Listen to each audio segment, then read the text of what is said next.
They passed a law that Muslims are not allowed to build mosques with minarets. We all know about France. Muslim women cannot observe the hijab if they want to work in public institutions. If you look at certain parts of Germany, if people want to migrate, immigrants to Germany, certain provinces in Germany, if they meet with immigration officers, they are asked specifically, what do you think about homosexuality? If you say that it's against my religious teachings, there are cases where people have been denied citizenship because they express a religious belief. In the US, we all know about the Muslim travel ban. And things have become suffocating for us. Now, CARE released a report a few years back, and they were looking at this phenomenon, Islamophobia. You look at, if you think about it, look at how hard the enemies of Islam work, and they're on batil, and we're on haq, and look at how lazy we are. From 2008 to 2013, anti-Muslim organizations around the US received funding upwards of $200 million. That's from 2008 to 2013. And we know now that the Islamophobic rhetoric is on the rise. You can only imagine how much money is being pumped to defame your religion. That's what the enemies of Islam are doing. Do you think the Muslims are spending $200 million to counteract that? To address these misconceptions? And therefore you find, whether it's at school, whether it's at work, young Muslims are experiencing an identity crisis. Many youth don't want to be visibly Muslim anymore. Muhammad calls himself Mike at work because it's easy to get through the day when you're Mike. Right? Jawad is now John at work. Why? Because it's easier to get through the day when you're John. But what is the real problem, my dear brothers and sisters? The real problem, in my opinion, is that Muslim youth today do not have religious role models that they can relate to. If you want to talk to a youth and you want to motivate them to become more spiritual and more religious, you really can't talk to them about a sheikh that lived 200 years ago, or an ayatollah that lives on the other side of the world. Because that youth is going to be like, listen, he doesn't go to my high school. He doesn't face the challenges that I face at college. So there is a thirst for role models that Muslim youth can relate to. Because, my dear brothers and sisters, and I'm addressing the parents now, your children who were born in the US, who were born in the West, who have been educated here, they're not half American, right? They're fully American, whether you want to admit it or not. Your children are as American as apple pie. So therefore, we have to come to the realization that we need a revival. We need American Muslim scholars. In the past, we had to import.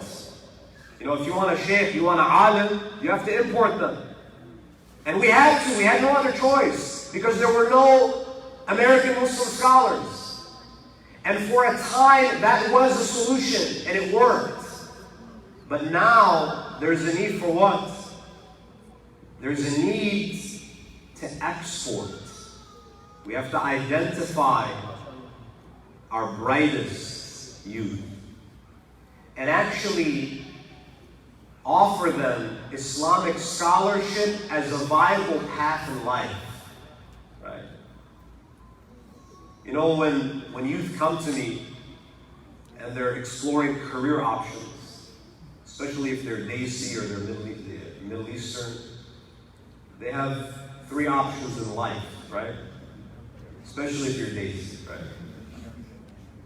You're going to become a medical doctor, and what's the second one?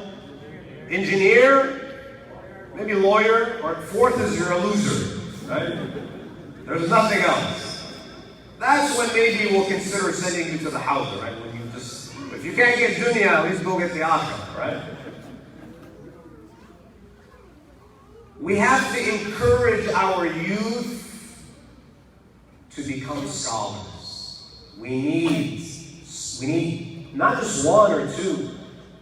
I've traveled around the US, 95 or maybe even 99% of the mosques don't have qualified resident scholars. Either the scholar doesn't speak English, or if he speaks English, they don't understand the culture. And that's why youth don't come to the mosque.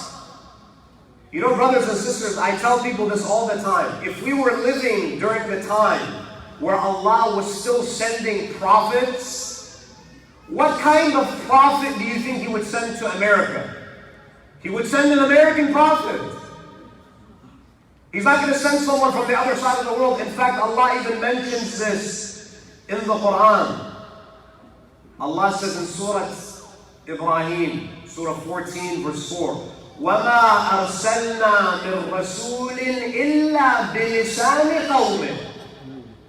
We have never sent a messenger to any people unless they speak their language. Believe me, if we were living during a time where Allah was sending prophets, Allah wouldn't send a Middle Eastern prophet to America. He would send what? An American. Because that's how important it is. That the role model speaks the language of the people that he's trying to guide, or she's trying to guide. Because we also need female scholars. We need female scholars. You know, when I say Islamic scholar, what's the first thing that comes to mind? An old man with a long beard. Why is it that you think of a woman when I say the word Muslim scholar? We've had female scholars in our religious tradition. I think in every mosque we need a male resident alim and a female resident alim. We need to set up scholarships. We identify talented people in our community. We say you're going to go for 5, 7, 10 years, however long you need. Your expenses are covered. When you come back, you actually have a job. You're going to run this masjid. That's the only way we're going to move forward. Because building mosques without competent leaders, it's like building a hospital but there's no doctors. A masjid without a qualified alim is like a hospital without a physician. You just have the building. You can't offer the services. Now, so this is one way that we can start bringing the youth back to Islam. The leadership needs to emerge from among us. Because people are affected by role models. That's why Allah subhanahu wa ta'ala, when He sends, Allah sometimes sends prophets with books. But Allah never sends a book without a prophet. If you look at the number of books that have been revealed, maybe over 100. But we have 124,000 prophets. We don't have 124,000 divinely revealed books. Which means what? The living example is more important than the text. We need qualified people. So, this is with respect to our external problems. We need to invest in American Muslim scholarship. We need to have a movement where we sponsor young people who are interested in studying Islam, they go and they come back and they serve.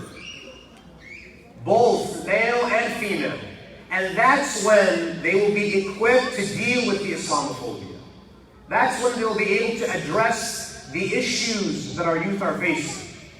Now, when it comes to some of the internal issues, I'll share with you a few things from my own experience that I've seen.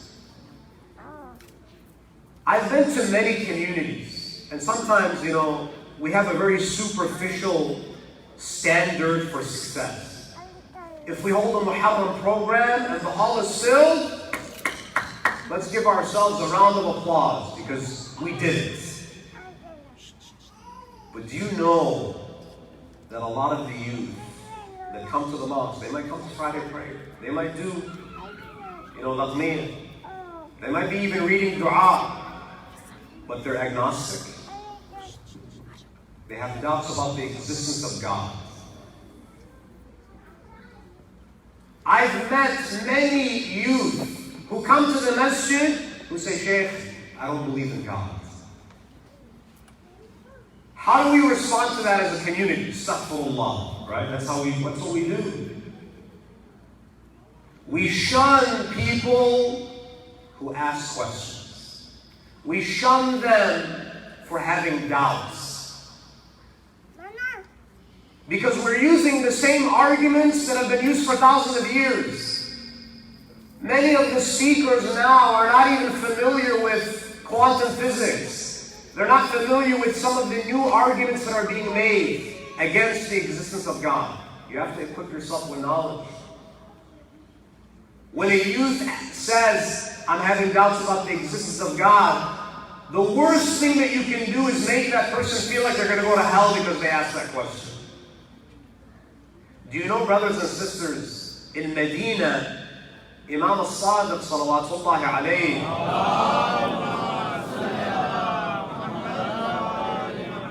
Imam Sadiq used to sit with atheists. Why do we have such a short fuse with people? We're so intolerant. We're not willing to understand that everybody has their struggles. Everyone is grappling with questions. People felt so comfortable to go sit with Imam Sadiq and talk about the existence of God. Have we created safe spaces like that in our centers? We haven't. Because again, we haven't really understood the spirit of Islam.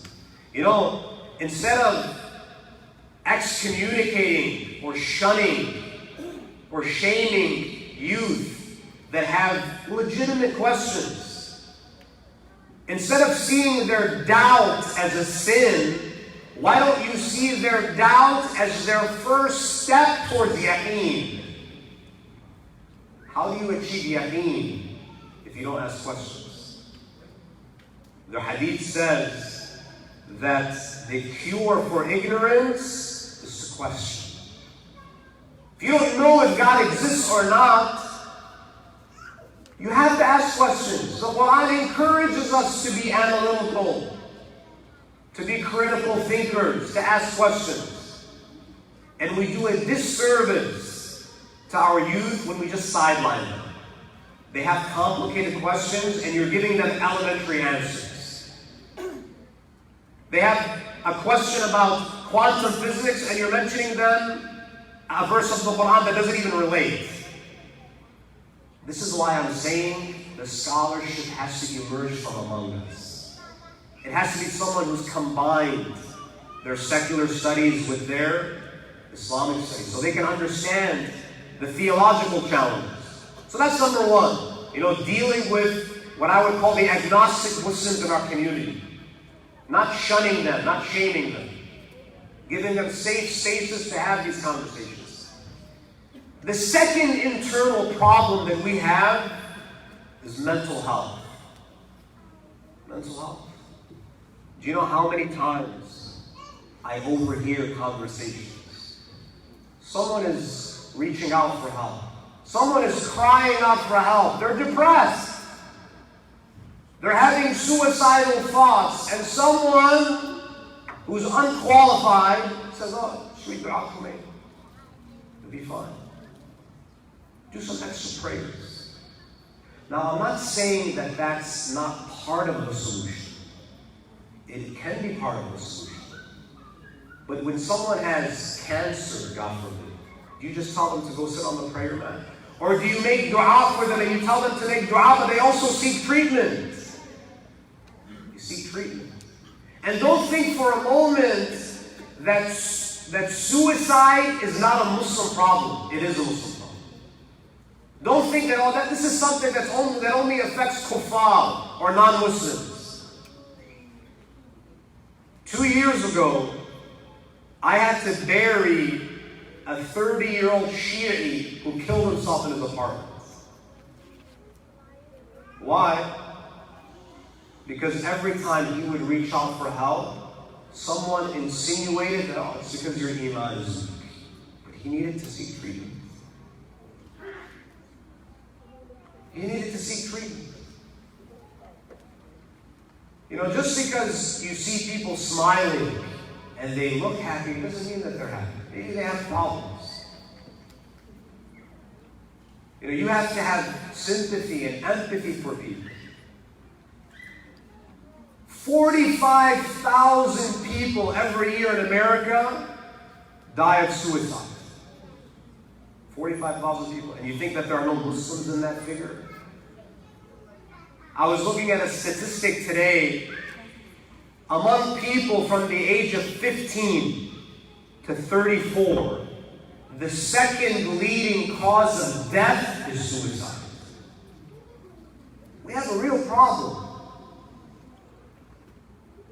We have a real problem, and we have to acknowledge that this is a problem.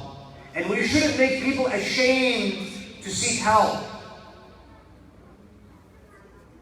And we should never equate their depression and their suffering with weak iman.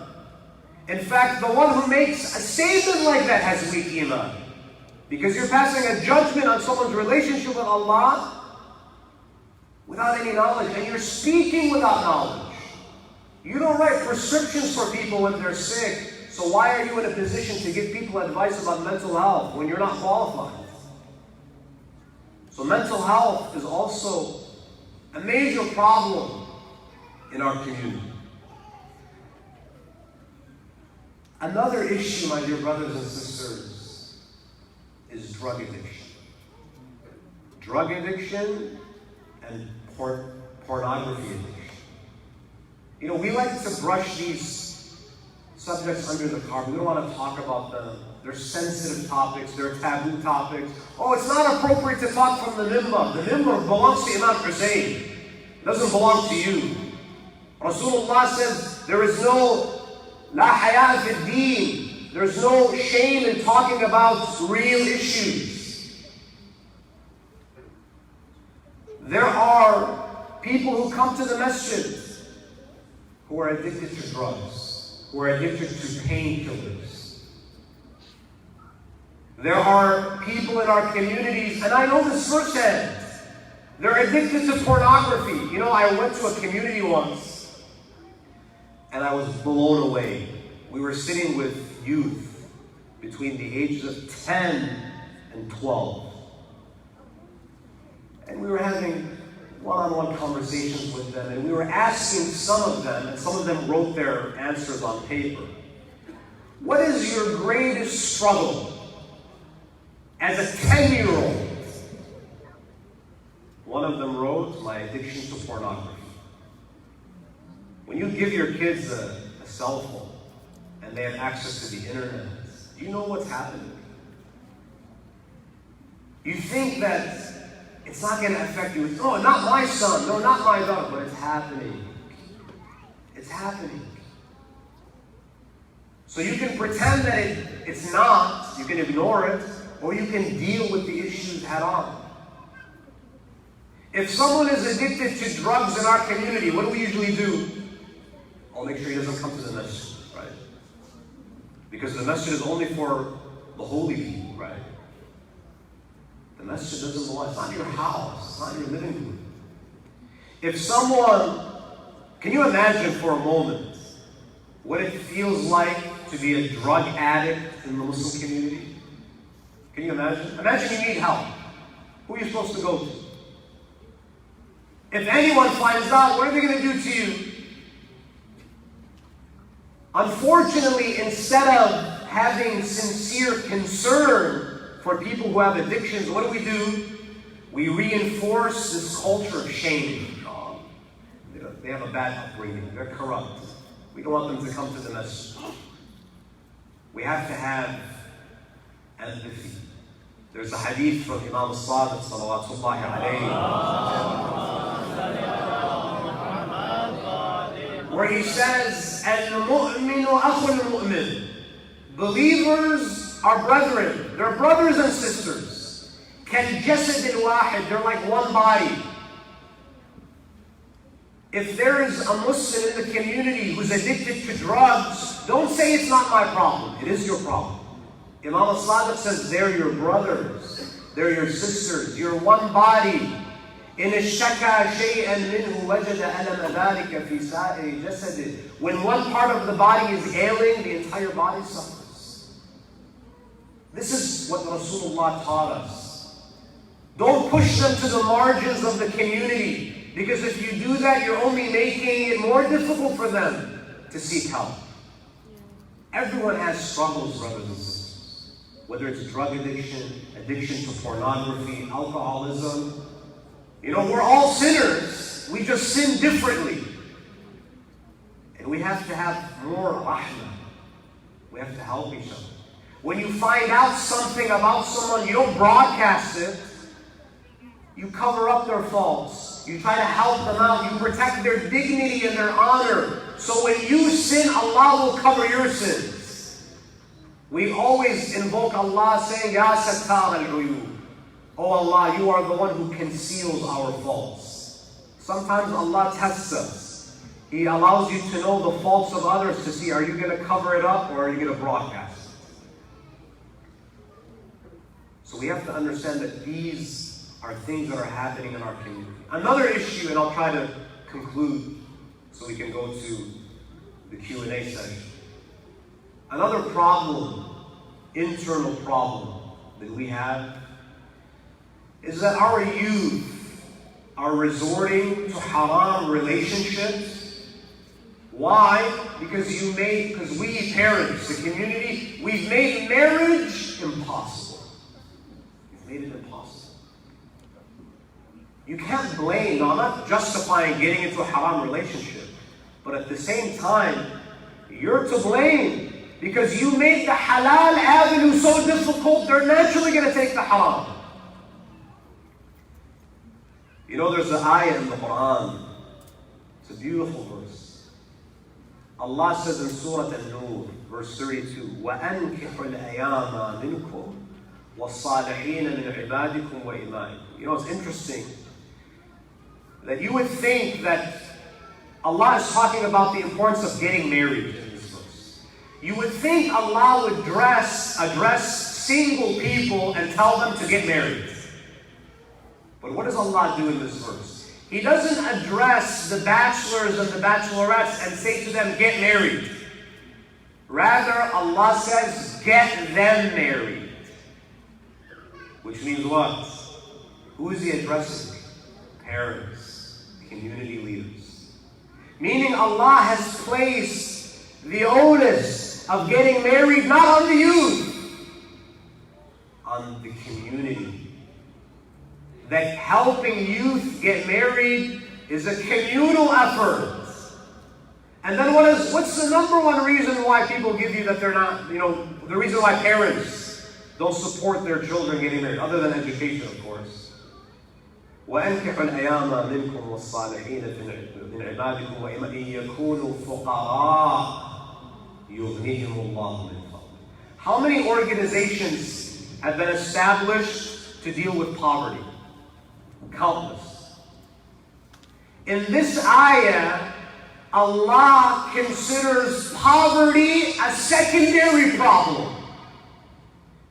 The ayah is saying that what's more problematic in the eyes of Allah is a society of unmarried people. That Allah says, poverty, I'll take care of it. Trust me, I'm the one who took care of you in your womb when you were helpless. You think I'm going to forget you when you come out of the womb of your mother? We've made marriage too difficult. There are so many youth that come up to me, Sheikh, I want to get married, but my parents, my relatives, my family, they will only allow me to get married to someone who's from my culture. Not only my culture, it has to be from my city, from my village, maybe even on the same street. I don't know. We've made it so difficult. You know, we speak so much about unity, that we're all brothers. Inna akramakum indallahi atqakum. The most honorable in the eyes of Allah are those who have taqwa. But that all stops when it comes to marriage. You know, there's a story that I want to share with you. You know, before I mention it, in the Quran, subhanAllah, the Quran has all the answers. In the Quran, Allah tells us the story of one marriage proposal. If you look at the Quran from cover to cover, there is only one story of a marriage proposal. How many marriage proposals have happened in human history? Millions and millions. Allah mentions one. Musa asking for the hand of the daughter of Shu'aib. And in fact, it was the other way around. You have the father-in-law who approaches his potential son-in-law for marriage. And they're from two different cultures. Shu'aib is an Arab, and Musa is what? From Bani Israel. The only marriage proposal that's mentioned in the Quran is a marriage between people from different cultural backgrounds. There was a man by the name of Juwayb during the time of the Prophet. How much time do I have left, by the way? However much. You know that's dangerous to tell a sheikh. So I'll wrap up with this story. There was a man by the name of Juwayb who lived during the time of the Prophet. Who's Juwayb?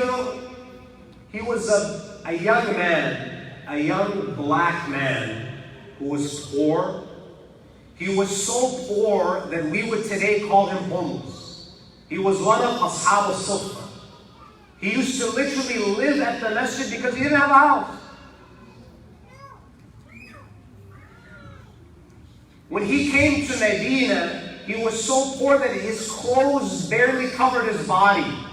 Rasulullah asked some of the Sahaba to give him some clothes, give him food every once in a while. He was a young man.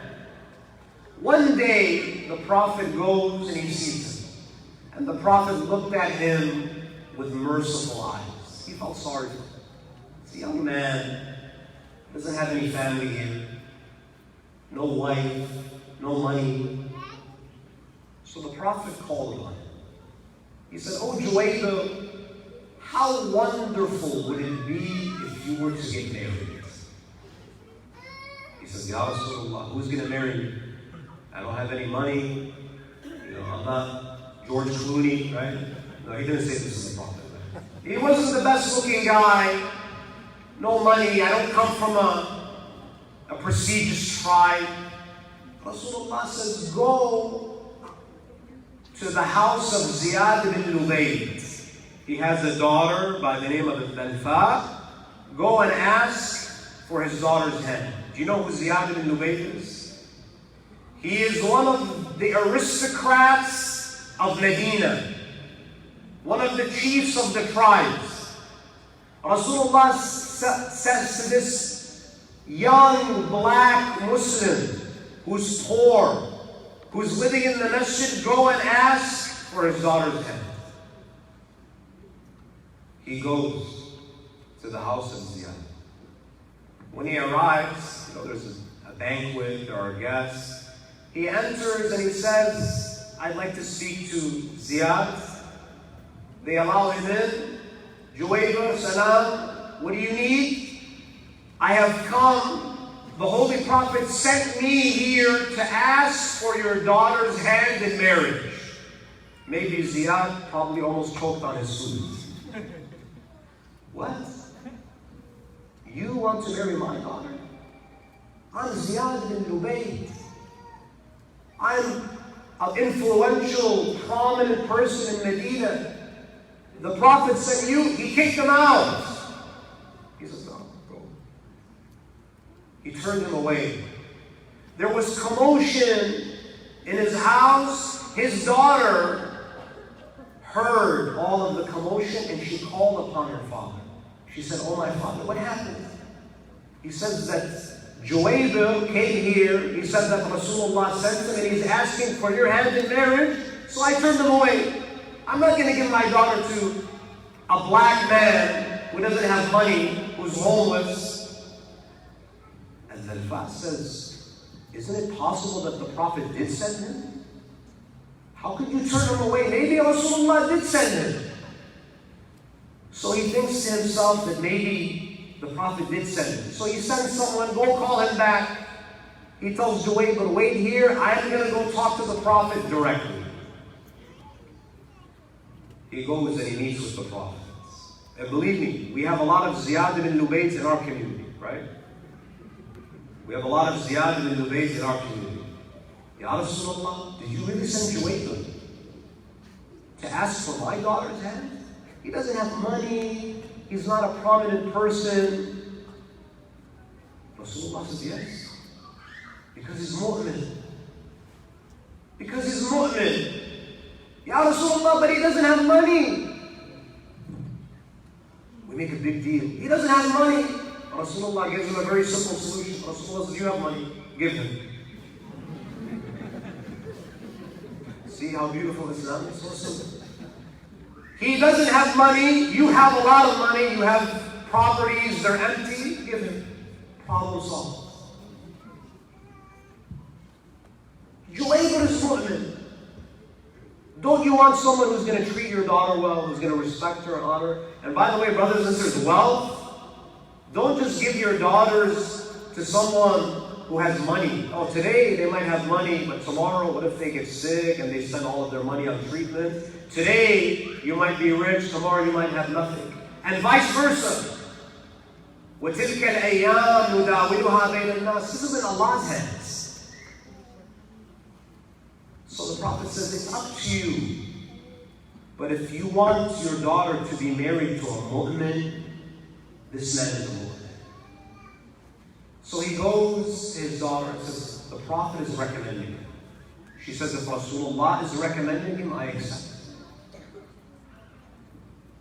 Ziyad, he gives them a home, they have the wedding, they furnish the house, everything, the wedding ceremony takes place. Ziyad now goes home with his bride. He walks in, he sees he has a beautiful wife, he has a home, furniture, he has clothes. It's the wedding night. He goes in one of the corners and he prays all night. First day, second day, third day. He doesn't even go approach his wife. And then the girl, she goes to her mother and says, he hasn't even come near me for 3 days.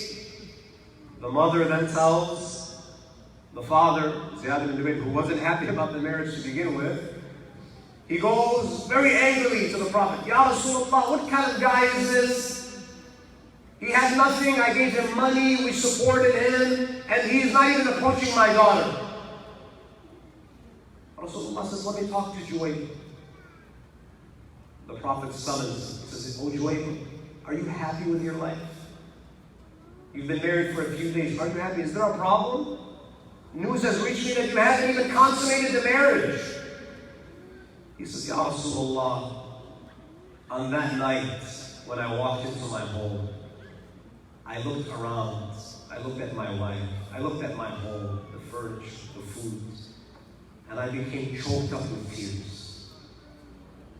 Ya Rasulullah, I had nothing. I was a homeless man sleeping in the masjid, didn't even have food to eat.